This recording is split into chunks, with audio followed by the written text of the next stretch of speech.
Hello, ladies and gentlemen, and welcome to yet another episode of the Final Countdown. Still don't have a logo for it. I'll get back to you on that. I owe you a logo. Joining me for the Final Countdown, as per usual. Have I still not given you the logo? I think you gave it to me. I think you gave it to me and I lost it. Give it to me again later. Our host, ladies and gentlemen. And in all fairness, I might have used it if it looked better than the one that Toby gave me that wasn't done. You know. Oh, gee, thanks. I'm just kidding. I'll use that one until Toby finishes the other one, and then we can determine which is better. But anyway, as you can hear, joining me from the Shadows Mall over there is Marcus Shadow. Hello. And, of course, from the Mole Hole, XGR, and assorted subsidiaries, Chriz the Mole. Hello. So, we're going to open this up by talking about, well, not open it up, but this month, because in just 2 days it will be July, and that will mean the start of my favorite time of year, the summer of Disney. We're going to open this up and kind of segue in from our E3 video game month into our summer of Disney. Will it be the summer, or will it be summer and autumn again? We shall see. Given that we have the capability of scheduling this summer, as we did not last summer, perhaps it actually will stay within the confines of the 2 months. The 2 months of Disney. 2 months of magic, once a year, expound summer of Disney. Isn't summer 3 months? Yeah, but we only have 2 months left. Strictly speaking, summer is 3 months, but I didn't think we would be able to come up with 3 months worth of content on Disney, so I keep it limited to 2. Oh, fair enough. So, this Final Countdown, we are counting down our top 5 Disney video games.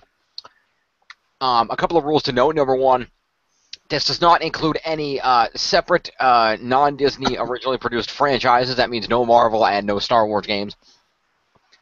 And we're also trying to, I think for the most part we've stuck to, obviously Disney-known games. I don't think anybody took split second, did they? No, no one took that. But I will say to you, Jim, we didn't take any Marvel or Star Wars games because there isn't any Marvel or Star Wars games made by Disney. The only ones were Disney Infinity, which were included because they have Disney characters too. Fair enough. I didn't know if they applied retroactively. Well, we couldn't go back and do it because that'd be stupid. Fair enough. Anyway, that was when Marvel was good before Disney got their little paws on them. This is true. So let's open this up. I'll kick us off as per the usual, and now we will go ahead and go through some of these. Again, as per usual, the Final Countdown. These are our personal favorites, and they are games that we have played. So this does not necessarily reflect 5 best overall out of everything. Absolutely not. Especially given the list of Disney games, I guarantee you about 80% of them I have never played or even heard of, so yeah. Well, it's good, because given the list of Disney games, I guarantee 80% of them are probably crap. Given the systems that about 50% of them were on, I can guarantee you they were crap. Fair enough. Moving along. I will kick off the list here. Let's see, where am I? So, with my number 5 is a game that, surprisingly, when I said, oh, we're going to do Disney games after a couple we're going to get to later, surprisingly, what actually popped into my head first was this one, which kind of surprised me because I'd forgotten I had this game. I haven't played this game in years, but I have it sitting in my little case over there. I kind of forgot I had it. So my first game is Toy Story 2 on the Game Boy Color. Haven't played that. I played that. It's pretty cool. Probably not as good as the Sega Genesis version, but... Or the PlayStation version. Or that. But yes, the Toy Story 2 for the Game Boy Color. It's actually a lot of fun. It's got, given the Game Boy Color did have some limitations regarding actual color, the color's not bad. And basically you play through as Buzz Lightyear, play through the events of the movie. As you go through each level, it's basically a platformer. You can shoot Buzz's laser to defeat enemies. and you have to go through and you collect batteries to keep Buzz's battery power up so you don't die. That's basically your health for the game. And you can collect coins to earn Buzz Lightyear coupons and unlock bonus stuff. And basically you play through each level, working your way from Andy's room out into the world over to, and eventually to Al's toy barn, and then up into Al's apartment to try to save Woody from, of course, if you know the movie, being packaged and shipped off to a museum somewhere. And being that you are playing as Buzz Lightyear, of course, they did work in that the final boss is Evil Emperor Zurg. I think you have to fight him in Al's apartment, and then the last thing is you have to. I think you have to fight him, and then I know there's a level like there's a level where like in the movie you have to get Woody off the airplane as he's being flown out. You have to you ride Bullseye to catch him, and you get him out of there, and then you got to race back to Andy's room in the time limit before Andy realizes you're gone. It's pretty cool. It's a lot of fun. Good standard platformer, a lot of action. Stays pretty true to the movie. I like it. Toy Story 2, Game Boy Color. I like that game. Indeed. All right, so who wants to go next? I'm open to volunteers today. I'll let Marcus go so it stays in the order you introduced us. Okay, Marcus Shadow, you're up next. Absolutely. Well, I just tried to see if I happen to have the games here, do actual visual aids, but I don't. So, my number 5. Isn't visual aids what the pictures are for? Yeah, that's the purpose of the pictures. I just remembered that I actually own some of these games, and I was like, oh, I wonder if they're actually here at the house. If we're gonna do that, I'll turn my camera on because I own all these games. Yeah, I don't have it here. I have Kingdom Hearts here, but number 5 is this game. If it'll let me open it. Open. There it is. Chip and Dale's Rescue Rangers. Yeah, I was a huge Disney Afternoon fan, and it's a platformer made by Capcom. Do I need to say any more?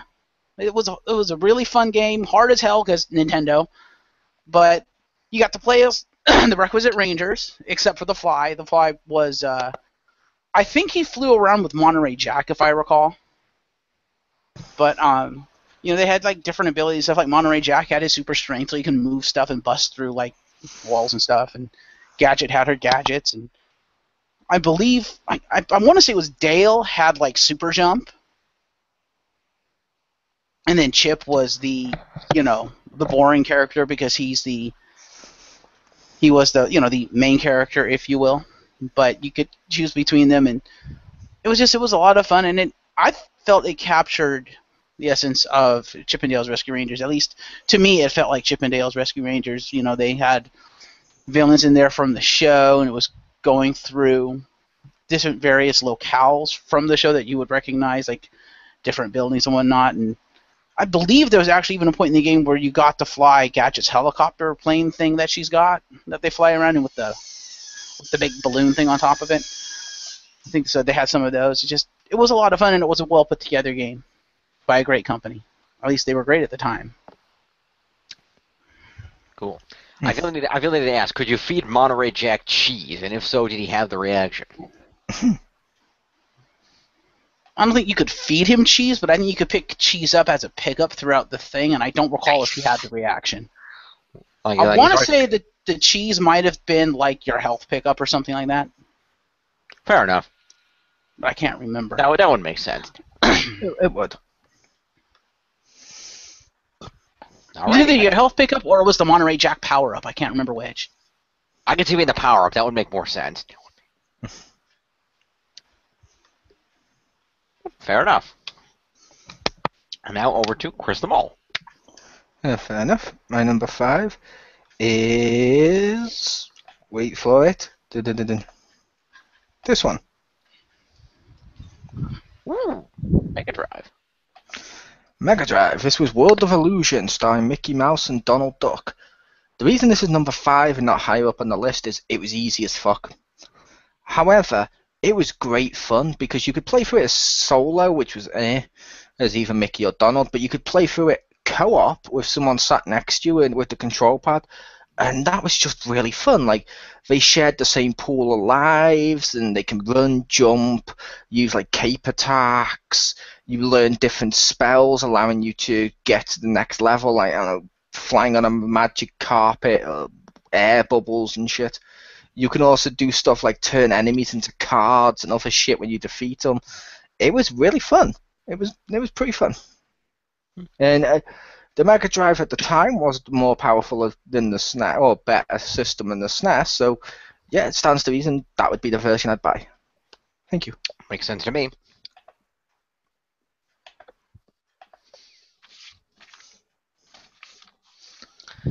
I think that may have also been exclusive, but yeah, that was the game I chose. Fair enough. Very nice. Very nice. Cool. Right. Looks like a cool game. Nice game. Well, that works out as a very nice segue, actually. I think, does it? Yes, it does. Excellent. Let's keep on the Mickey train here. I was going to say, if you're on about the segue being something like Mickey or something, they're all Disney games. They're all tied to Mickey in some way because Disney. I know, but this is literally directly from one Mickey game to another. Now, this is more directly tied instead of being tangentially tied. But yeah, Mickey Mania on the SNES. This game's a lot of fun. I vaguely remember that game. It's a lot of fun. Hard as fuck. I like that game. It was very much the same game as the one I just mentioned, only without the co-op. Was it? It felt like it, at least, but Okay. I liked that game. I did like Mickey Mania. I like that game. I remember it being hard as hell. Like, I couldn't get past, like, the second level. Now, mind you, I looked at the cheat codes and I went to the other levels just because I wanted to see them, but... who remembers the days when cheat codes were a thing? Good times, good times. Anyway, yeah, Mickey Mania. Basically, the premise here is you are Mickey, and basically you're playing through a variety of famous Mickey short cartoons, including such favorites as the Mad Doctor, whom you see there, and he serves as the primary antagonist. Mickey and the Beanstalk, Prince and the Pauper Mickey. What else is in there? Steamboat Mickey, of course, Steamboat Willie, and a few others. Yeah, I was going to say Steamboat was definitely in there because I loved the Pete fight. The Pete fight on that's pretty good. I like the Pete fight on that one. I like Pete. Pete's awesome. Yeah, that's actually now that I think about it, the Mad Doctor was actually not the primary antagonist. Actually, they just used him for the cover because it looked cool. Now that I remember this, you did have to inevitably get past him, but he was not the final boss, if I recall. Because the final boss was actually as advertised on the box for once. They basically told you had to pay through all the levels and eventually fight, and I quote, the biggest, meanest Pete Mickey's ever seen, end quote. I also have to say that cover just looks stupid. A little bit, yeah. Like he's supposed to be aiming at him. I don't mean that. It looks like Mickey's just swung in, angry, like, with an evil, like, smirk on his face, as pleased about to attack it. So it almost looks like Mickey's just been a dick to a random old dude. Mickey Dickory? Mickey Dickory. But, yeah, I remember being a lot of fun. Basic platformer. Mickey could jump around. He could bounce on things to get higher. He collected marbles that he could throw at people to use as a projectile weapon. And each level proceeded where Mickey would have to play through a level, and at the end he would run into the version of himself from that world, and that would pass him on to the next world. And you had to fight a Pete at the end of each world, whether that was Prince of the Pauper, Medieval Pete, you had to drop chandeliers on him, or Steamboat Pete, you had to bounce him around. That was pretty funny. Just all kinds of fun with Mickey Mania. A real fun game. Like I said, very, very difficult. It had a very high difficulty curve. I couldn't get very far in it, but then again, I still can't beat 8-4 in Super Mario Brothers, so I really probably shouldn't talk. Most games of that era had a pretty high difficulty curve. True.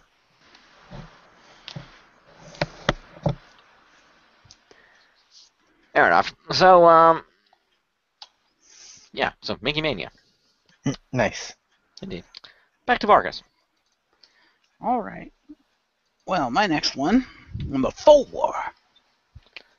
on my list. Pardon me. Number 4. Hi, people. Oh, I should probably highlight you. Hang on. There we go. That's my number 4. Sorry for the light. That's Kingdom Hearts on the PlayStation 2. Great game.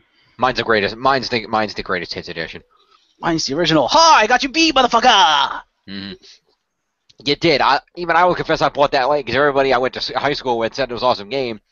Then I finally bought it. Then I couldn't play it because my controller wasn't a fucking DualShock. Hey, I bought it late too. but we'll get there later. I probably bought it later than you did. I just happened to find an original I was copy. saying, you probably bought a used copy. I bought it new, I think. Fair enough. But yeah, Kingdom Hearts. Number one, it's made by SquareSoft, not Squeenix. Fuck Squeenix. No, SquareSoft, the good company. So it's actually a really good RPG. Aside from what Mole has mentioned in the reviews, but we haven't reviewed it. I thought you reviewed the Kingdom Hearts games. No, that's what we're doing for this summer of Disney, you idiot. Yeah. Okay. We were going to, but didn't. But yeah, I had loads of problems. Like I hated the story. Yeah. I hated the gameplay. I hated the gameplay. I hated some of the boss fights. So I hated the gummy ships. There's pretty much nothing about Kingdom Hearts 1 I liked. Also, Marcus, I'm gonna have to call your bullshit because I said I don't know how much time passed between that one and the greatest hits, but I got the greatest hits in my hand and it says Squeenix. Really? Because mine says SquareSoft. So SquareSoft is the one that created before they merged with Enix. Well, fair enough. Then there must have been the greatest hits must have come out after the merger. Then Probably. fair enough. But Good to know. yeah, the gummy ship was kind of unnecessary, but the rest of it I kind of liked. It's more of an action RPG as opposed to using a menu system kind of thing. So it takes a little getting used to. But I found it was fun. The only real problem I had with the game, and I can kind of agree with what Mole was saying about the story in terms of rewriting a lot of the Disney stories, is the only problem I really had is I was hoping I'd be able to use the Disney characters more.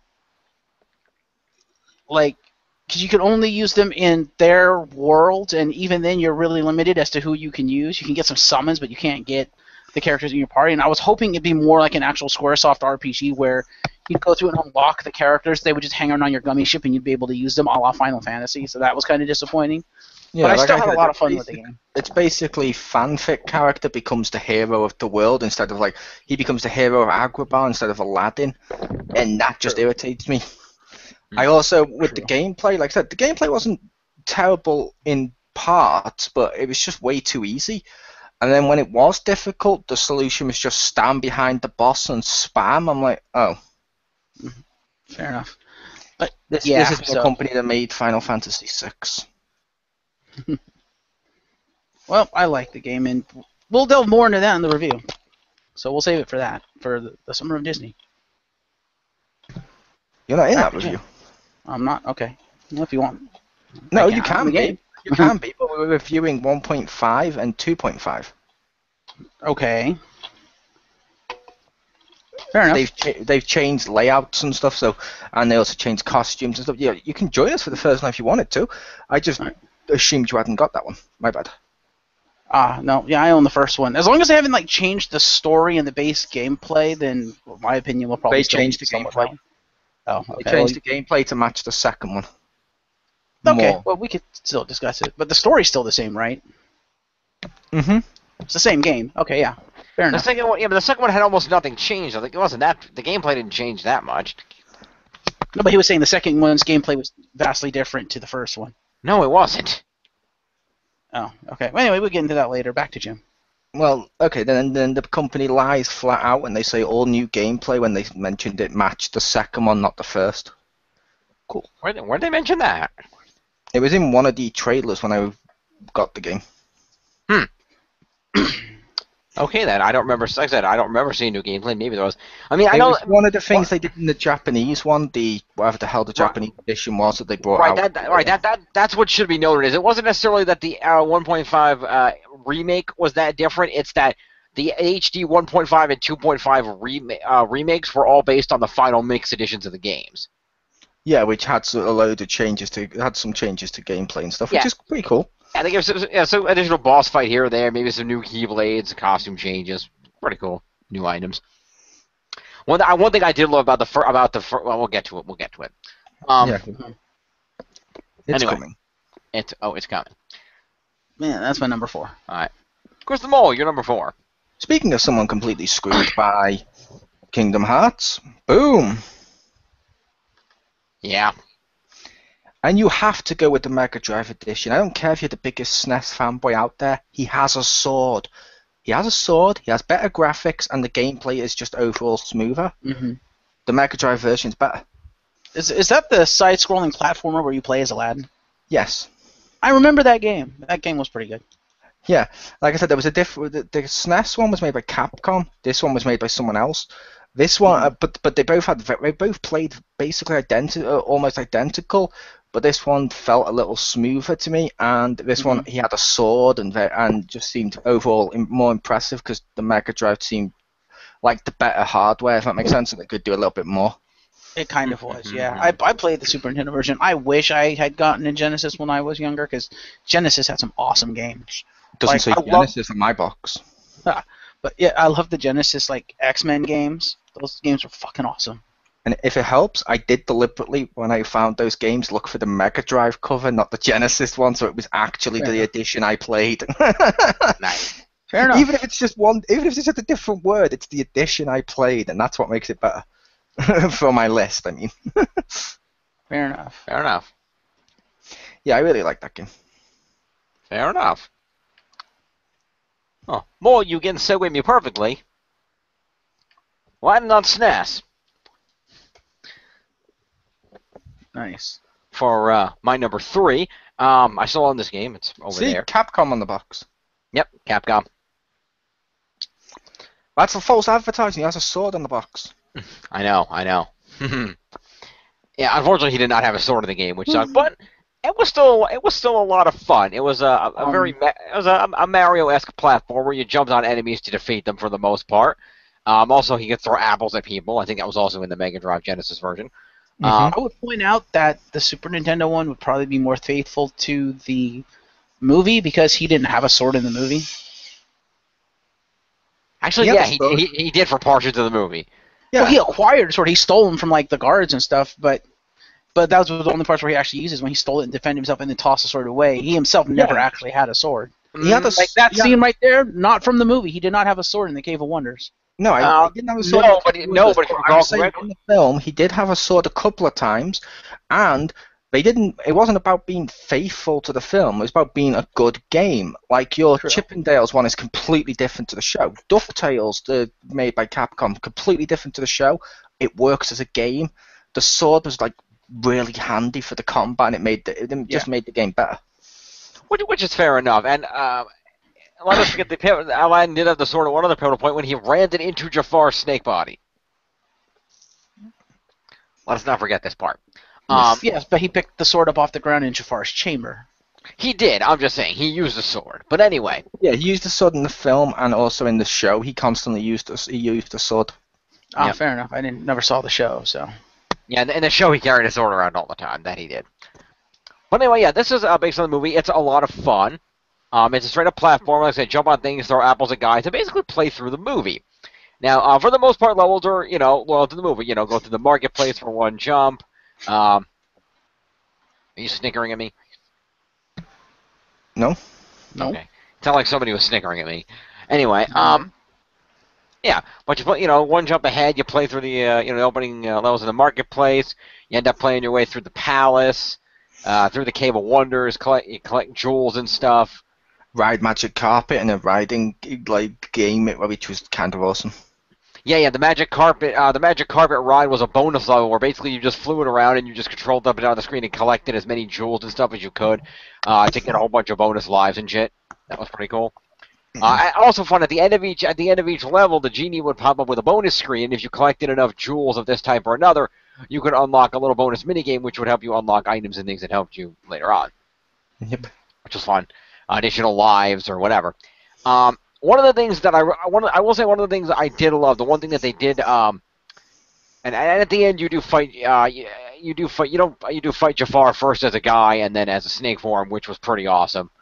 I did like those boss battles, but my favorite level, one thing they did differ from the movie on, and I think it worked well for the purposes of the game, is after Aladdin finds the genie, at the point where you would have the "Friend Like Me" song. Mm-hmm. Because obviously that would have been, doing it like a friend like me, like he's around the cave in a song, that would have been kind of clumsy. What they did instead was they had Genie pulled Aladdin inside the lamp, and so Aladdin played through a level inside the lamp, which was like all kinds of like there's like clouds everywhere and all like everything had Genie's face on it, like all the Genie platforms and Genie guys moving around and jumping around, all kinds of kooky stuff. It was all you jumped on the Genie block and he went from smiling to a sad face as the block fell out of the sky. All kinds of kooky stuff like that. That Genie level was awesome. Was that in the Mega Drive version, Will? It was. Nice. Love that level. But yeah, this game was pretty awesome. Like I said, Aladdin's my favorite Disney movie, so I like this game. Good game. Nice. All right. Moving along, back over to Mark of Shadow for number 3. Number three. Number three. That's right, Epic Mickey on the Wii. That game was just a blast to play, and it was a celebration of Mickey Mouse, and you can't get much more Disney than that. So, I like that Epic Mickey. Epic Mickey. I liked Epic Mickey, and for the most part, I even liked Epic Mickey 2 because I liked the musical number at the beginning and stuff, which was kind of cool to see in a Disney game for once. Which Epic Mickey did a lot of stuff right. No, the gameplay in the first one was miles better than the second one because the second one you were stuck with El Tardo the rabbit. Yeah, this stupid fucking remote. Yep. Which I didn't mind playing as him, but the AI as your buddy with him was. Yeah, I never got to play the second one, but I didn't put it on my list because I figured you guys would and I want to have a little variety. But I did enjoy Epic Mickey. It was a fun game. The first one, which I have. It's not on my list. Okay, fair enough. Fair enough. Let me switch it off, and you may continue. All right, Chriz the Mole. Why don't you go ahead with yours? My number 3 is a weird choice. I'm not sure who here has played it, but boom, Nice. Buzz Lightyear Star Command on PlayStation. That was really fun. You did all the types of stuff you did on the Toy Story games, but it looked and felt like the cartoon. There seemed to be a little bit more side stuff to do and all this. It felt like a complete game. You have the Buzz Lightyear cartoon experience. It was pretty good, and it was one of the few games that when I first bought it, I was like, ah! And I will say I had that game twice, because I believe I also had it on Dreamcast. Nice. Please tell me the final boss was evil Buzz Lightyear. No, I believe the final boss would be Zurg. Well, that was my second guess, but come on, evil Buzz Lightyear. Evil Buzz Lightyear is awesome, but yeah, that game's really fun, and I don't think anyone here may have played it, or they might have, but that game's fun. Fair enough. Fair enough. That was pretty fun. Alrighty, back over to me. So it begins. Yes, it does.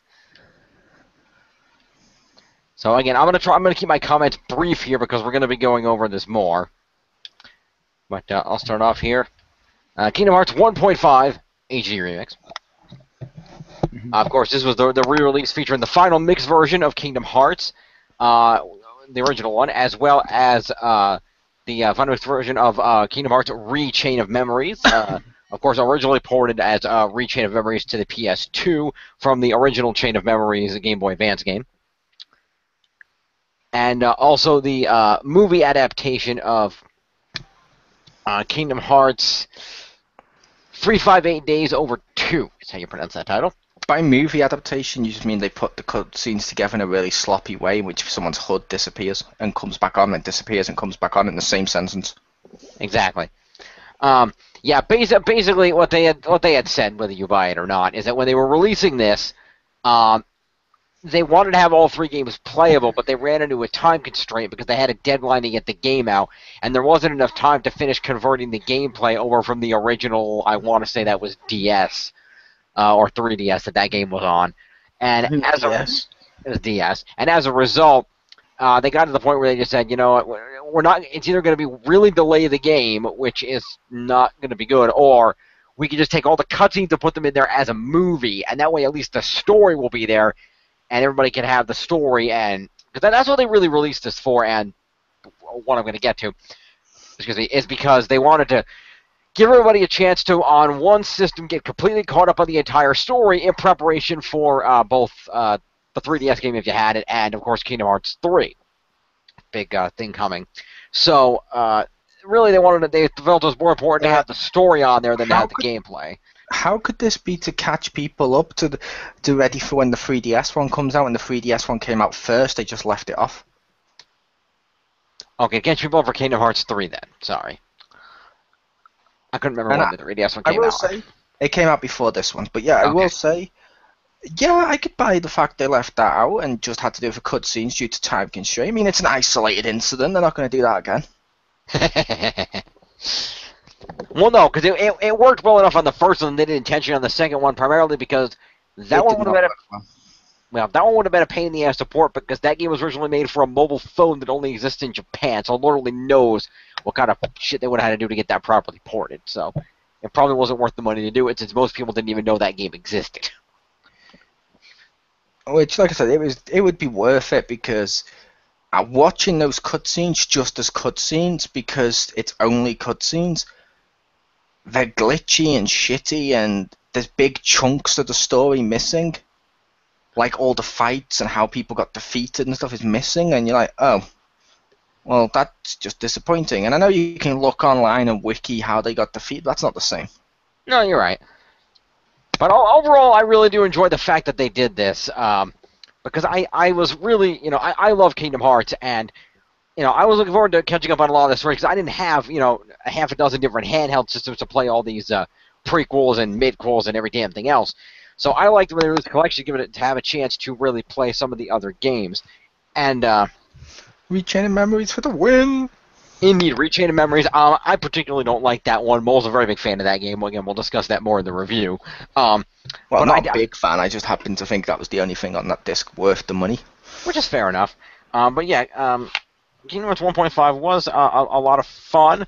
I got to play through, and again, they used the final mix versions of the games, which is great, because those are previously only in Japan, and that gives you a lot of extra, minor changes to, things going on over the course of the game. An extra cutscene here or there, an extra Keyblade weapon, a new item, and a bonus boss fight, whatever it might be, to spice it up enough that it's worth playing through the games again if you have already, and keep it interesting. And I like the fact that they did all that and run through the effort of making that happen. Plus, the 1.5 came with a very nice art book and stuff, so that was pretty neat also. And a pin, bitch. And a pin, bitch. Yeah, I didn't get the pin, but Mole got the pin. I didn't get the pin. I made sure I wouldn't get the pin. I didn't want the pin. The pin was, pointless, so I was like, oh. Aw. Just like the pin every month in the loot crate. But anyway, and yep, they are entirely useless. Yep. But yeah, so that's Kingdom Hearts 1.5 HD Remix. Great game, great chance to replay through some fun stuff of the past. Have a relive all that. Really, get yourself back into the world, immerse yourself. Enjoy the slightly updated graphics from 2 to 3, and just generally have yourself a good time playing, getting a chance to play through some of these. Some of these you might not have played through, had a chance to know, particularly like that 358 Days Over 2 cutscene movie. Yeah, that was slightly glitchy. There was weird inconsistencies like the girl's hood going up and down. But unimportant stuff missing. Like what? Like any time the bosses got defeated. Like, how did they get defeated? What was the fight like?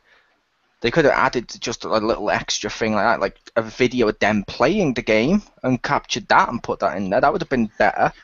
Because literally that would be like doing episodes like Star Wars Episode 4 and just cutting out the lightsaber duel between Vader and Obi-Wan and then cutting out the Death Star run.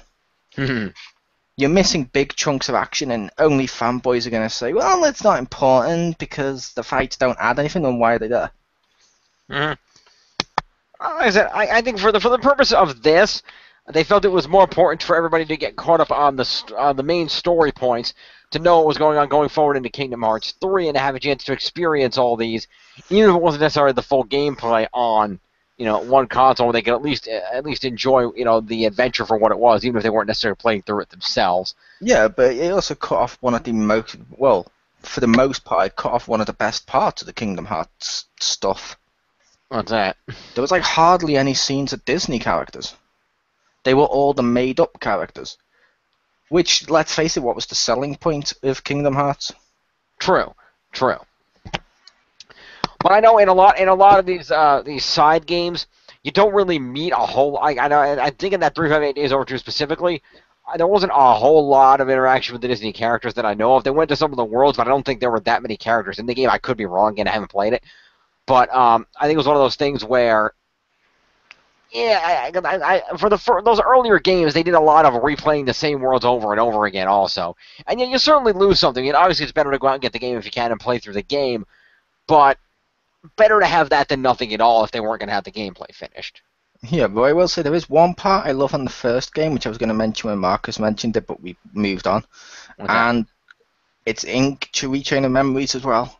I fucking love Hyundai. I fucking love the 100 Acre Woods. Ah, yes. Yeah, that was cool.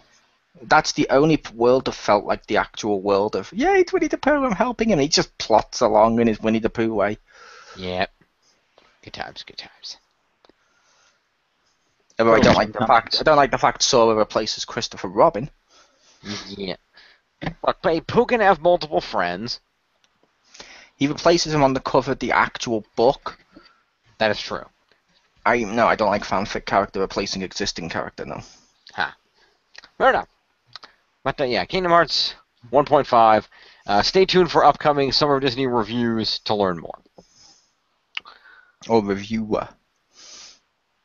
I believe we were going to review both in one, so you didn't have to talk about the side games that you didn't like. Okay, I thought we'd do one video that was 1.5 and one video that was 2.5, and we could cover everything on the disc, but fair enough.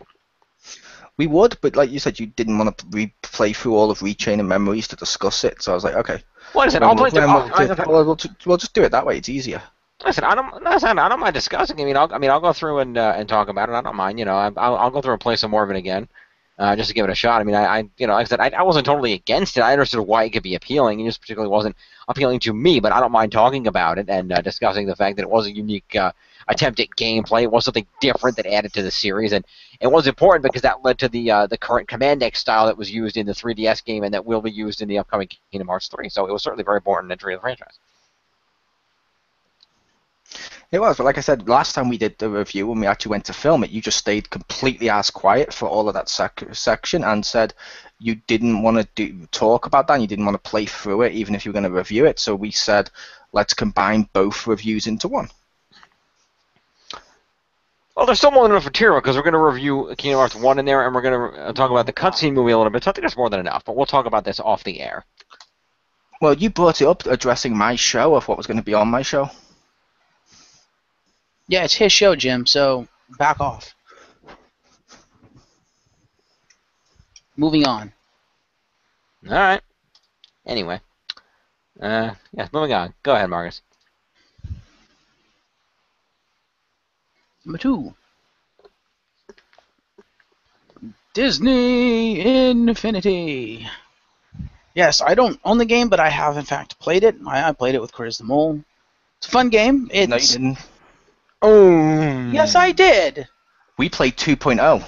It's the same game. No, it's not. As I'll get to in my next choice. Okay, well, turn it to 2.0, then whatever. All I know is it was a fun game. It's a great concept, and if I had shit tons of money to actually get the figures, I'd probably buy that game. I like those kinds of games anyway, because it's all. I like that game. You mentioned it to me before we played it, and it's absolutely true. It's like Disney's version of like a Lego game, which is fucking awesome. Yeah, I have Disney Infinity 1. I do like that game. And I also have 2.0. I won't be buying 3.0, but that's neither here nor there. But I did like Disney Infinity. And the first one, fair enough. I did like all the DLC, well, not DLC, but physical DLC, if you would probably call it, of like the Toy Story level and stuff. Even the Cars level where you're racing, which not everyone liked. Right. I was like, well, what else did you expect when you buy Cars?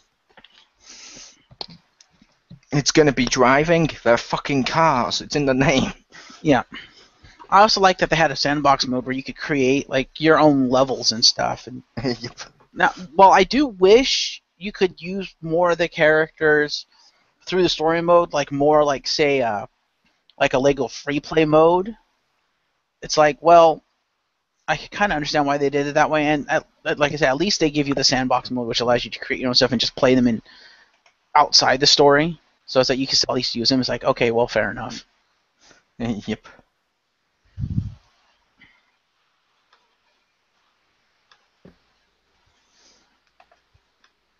Over to Jim.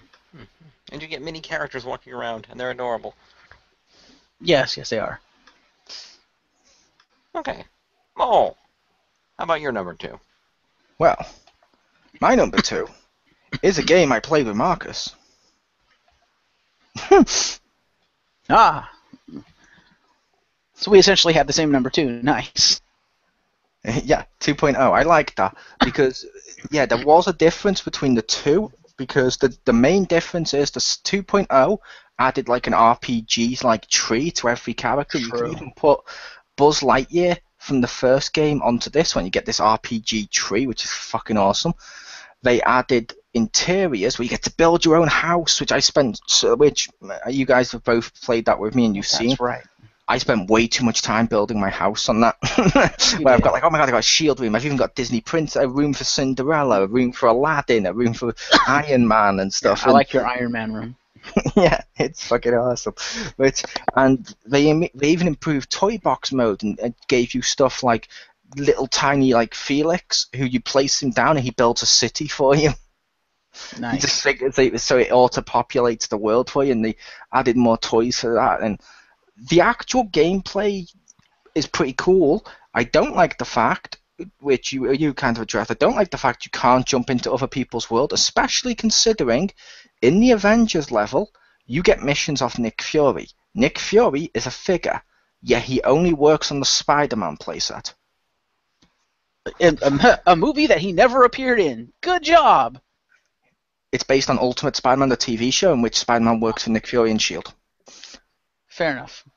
And then the Avengers playset, you get Nova and Rocket Raccoon. I'm like, where's Spider-Man? Where are the actual Avengers? Well, no, I mean as unlockables. Because you can play as all the Avengers in there, but you couldn't play, but the two unlockables are those two. In the Spider-Man world, it's Hulk, which makes sense because he did cross over in the cartoon, fair enough. Yeah. And the second one was, I believe, Rocket Raccoon, possibly.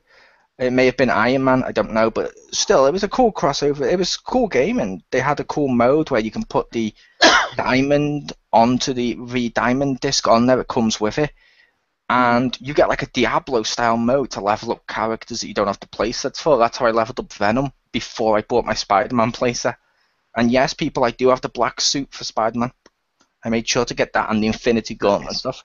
I have all the playsets for that too, of Spider-Man, Avengers, obviously, and Guardians of the Galaxy. It was pretty cool. I like Disney Infinity 2.0. Nice.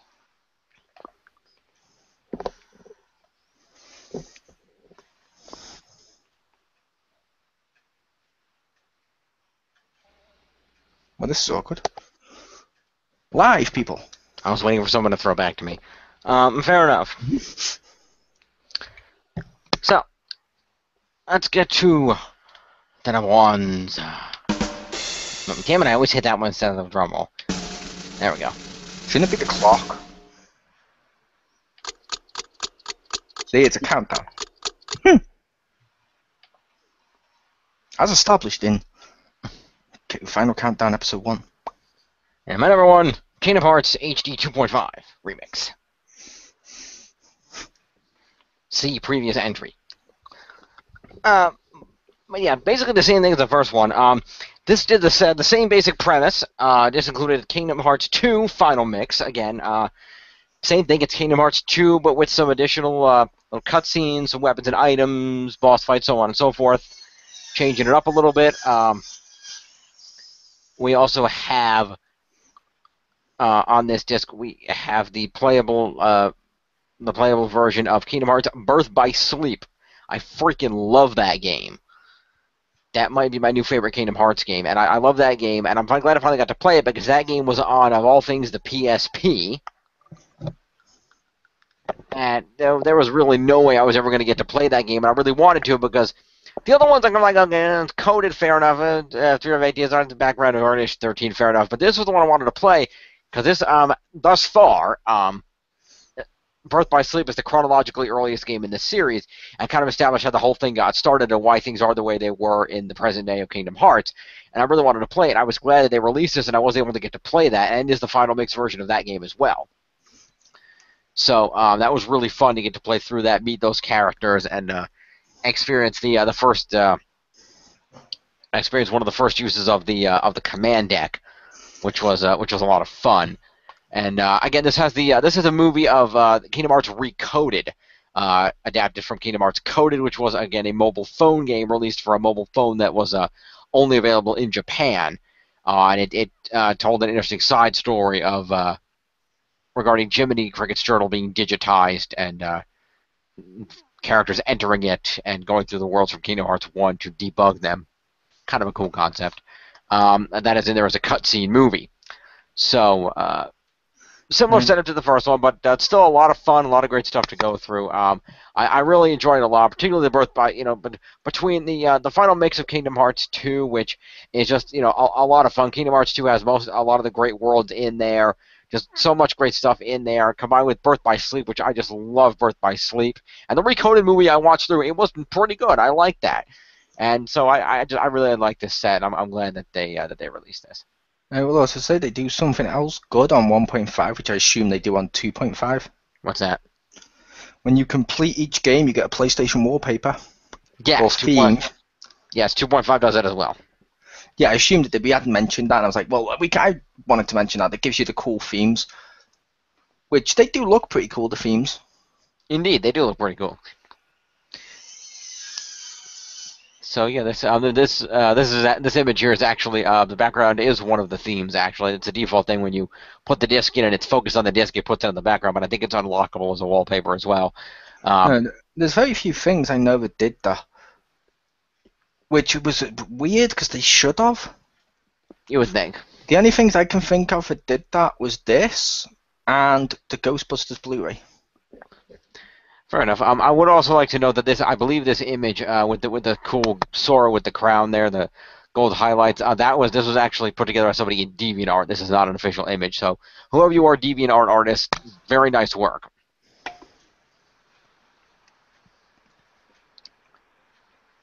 I did check Google Images. There was a series of these. One with Sora here, one with Kairi, Riku, Terra, a few of the other characters. They were pretty cool looking. Roxas, good stuff. But yeah, Kingdom Hearts 2.5 is my number one. I love the Kingdom Hearts franchise. Again, see future reviews for more. Over to Marcus. All right, my number one. DuckTales. Woo! See, Capcom come on the box. Yeah, man, you see that's the original NES version, which I did play and own. I also have the remastered. I think the remastered is better. But it's basically the same game, just with better graphics. And easier.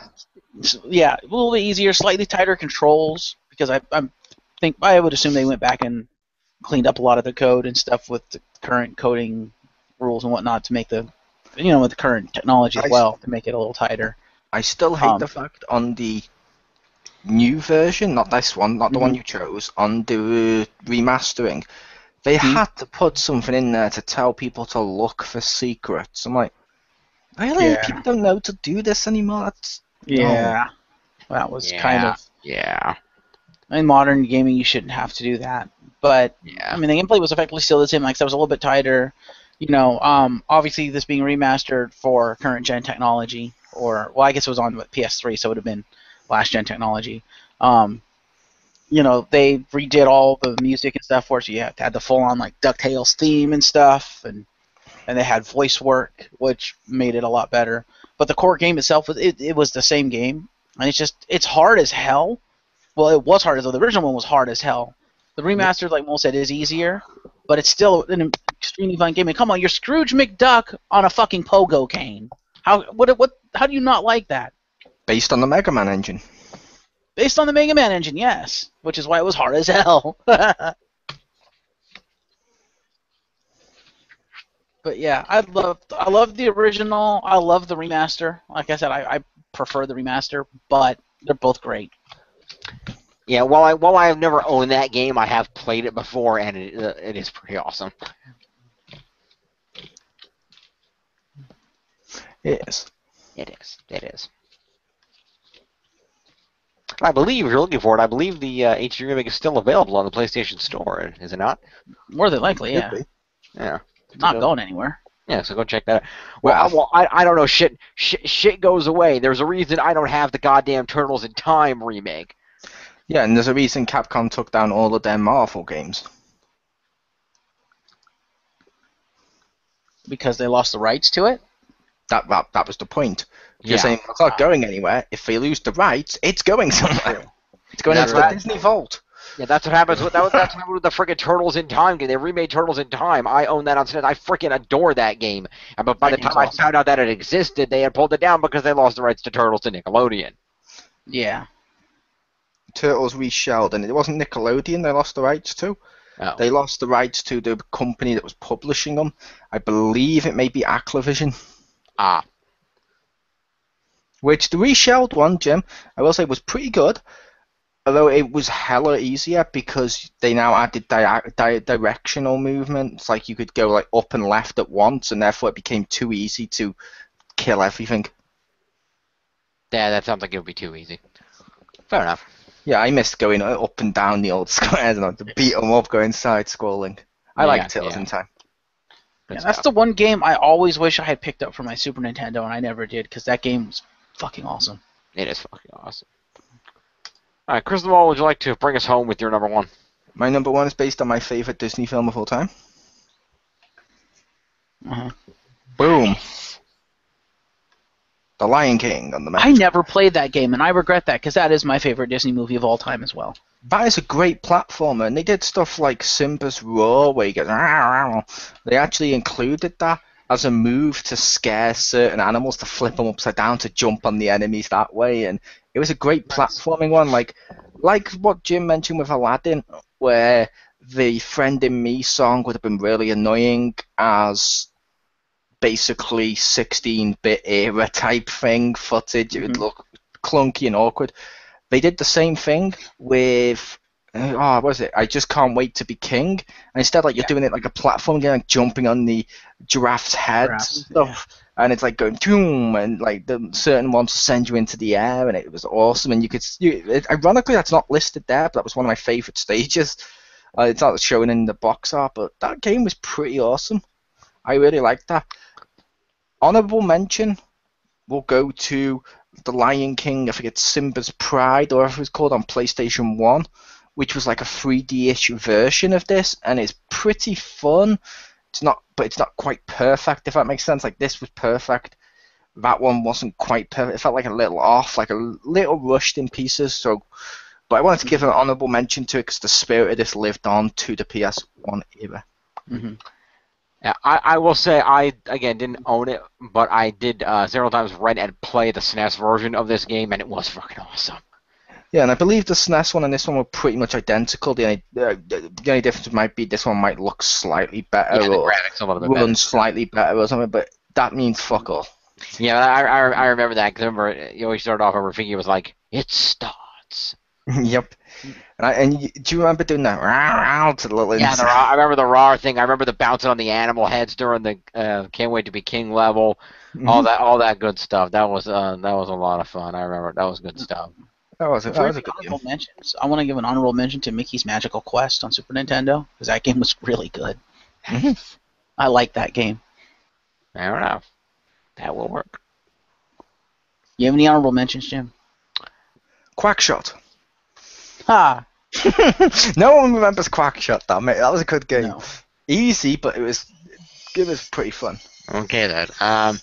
Well, I mentioned earlier. I mentioned earlier because I will give one to Epic Mickey, just because I know it was on some of your list, and I did enjoy that game. I just didn't have room for it on my list. Not Toy Story Racers? I'm shocked. I never played that. That was horrible. It was not Mario Kart. Fair enough. That's good to know. Which is good about this list of, for every great Disney game, there's always a shit one.